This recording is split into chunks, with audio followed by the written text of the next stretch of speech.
বিভাগীয় বীমা কর্মচারী ইসলামপুরের বেশ এবং বিভাগীয় বীমা কর্মচারী সমিতি তথা সারা ভারত বিভাগীয় বীমা কর্মচারী সমিতি সারা বছরই বিভিন্ন সমাজমূলক কর্মকাণ্ডের সাথে তারা জড়িত থাকেন।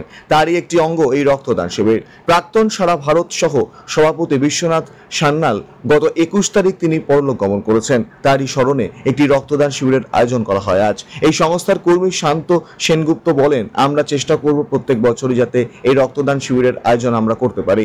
এই সংস্থার আরেক কর্মী অনিল কুমার দাস বলেন, সারা ভারতে AIA ও DIA জলপাইগুড়ির উদ্যোগে 75তম বর্ষ উদযাপন উপলক্ষে তাদের এই রক্তদান শিবিরের আয়োজন করা হয়। এখানে অনেকেই যারা ইসলামপুরের বাসিন্দা তারা রক্তদানে অংশগ্রহণ করেছেন। তিনি আরও বলেন, এই রক্তদান শিবিরে 30 ইউনিট রক্ত তারা ব্লাড ব্যাংকের হাতে তুলে দিতে পারবেন বলে আশাবাদী। কি রে, চিন্তায় আছিস? বড্ড বিপদে পড়েছি।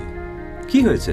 আমার এক নিকট আত্মীয় আগুনে পুড়ে গিয়েছে। চিকিৎসক প্লাস্টিক সার্জনের কাছে রেফার করেছে, তো বাইরে গিয়ে চিকিৎসা চালানোর মতো সামর্থ্য এখন তো হাতের নাগালে প্লাস্টিক সার্জন। তাই কোথায়? রায়গঞ্জের রোজা ক্লিনিকে এখন নিয়মিত রোগী দেখছেন প্লাস্টিক সার্জন। টেন্ডেন ইনজুরি, জন্মগত ক্ষত যেমন ঠোঁট কাটা, মূত্রনালী প্রতিবন্ধকতা, ব্রেস্টের যে কোনো রকম সার্জারি, এভি ফিস্চুলা সহ একাধিক চিকিৎসা যত্ন সহকারে হচ্ছে রোজা ক্লিনিক, উকিলপাড়ায়, রায়গঞ্জ রেল স্টেশনের পাশে।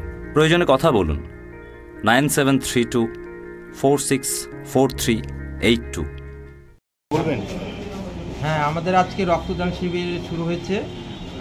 এটা আমাদের যে all India vice president Biswanath Sanyal, ওনার স্মরণে, এবং আমাদের AIA আছে অল ইন্ডিয়া ইন্স্যুরেন্স অ্যাসোসিয়েশন এবং DIA জলপাইগুড়ি, এই DIA এর উদ্যোগে আজ, এবং ভারতের 75 বছরের প্লাটিনামের জয়ন্তীতে AIA 75 বছরের 75 বছর পূর্তি উপলক্ষে আমরা আজকে এই রক্তদান শিবিরের আয়োজন করেছি। এখানে অনেকেই ইসলামপুরের যারা বাসিন্দা তারা রক্ত দিচ্ছেন, এখনও চলছে আমাদের কর্মসূচি চলছে। কত ইউনিট হবার আশা আছে? আমরা আশা রাখছি যে 30 ইউনিট সম্ভাবনা। 30 ইউনিট সম্ভাবনা। কি নাম আপনার? অনিল কুমার দাস, প্রোগ্রাম।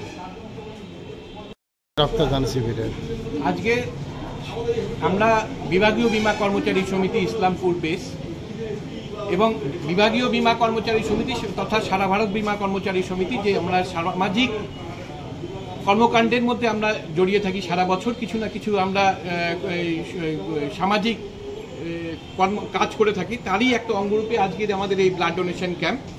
এবং আমাদের সারা ভারত বীমা কর্মচারী সমিতি যে প্রাক্তন সভাপতি সহসভাপতি, উনি 21 তারিখে শেষ নিঃশ্বাস ত্যাগ করেছেন।